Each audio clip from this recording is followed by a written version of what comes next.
Šitoj vietoj Stasio Jakeliūno nusiimčiau kepurę, bet nėra ko tos kepurės nusiminėti. Prašyčiau Stasio Jakeliūno pagalbos, tas, kuris dabar Europos parlamentaras ir iš Karbauskio partijos. Prašyčiau jo pagalbos, nes aš juo pasitikiu šitoj sferoj. Būtent apie finansus, ekonomiką prašyčiau jo patarimų ir dabar galvoju dar išsireiškimą.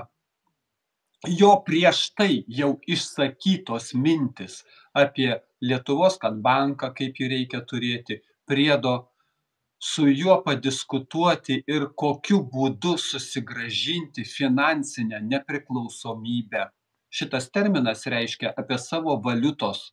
Mes nuo rublio su mielu noru atsiribojom ir litą įsivedėm, o paskui su mielu noru finansų ministro brūkštelėjimu parašu mes to lito atsisakėme ir kitokį rublį pasiėmėm, kuris galingesnis, geresnis ir užtat mes džiaugiamės parsidavę sėkmingai ir nebevaldom savo ekonomikos. Kai nevaldai finansų, savo ekonomikos irgi nevaldai.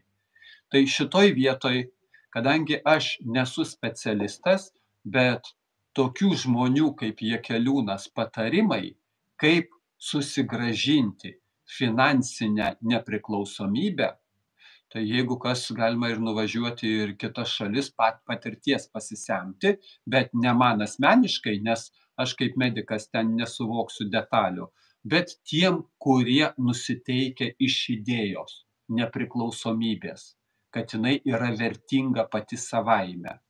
Ir bankų savivalės nesutvarkius, tai čia tiesiog atitolinimas tik tai kažkiek tai laikotarpio, nekalbėsim ar čia metam, ar čia 5 metam, atitolinimas to bendro galo.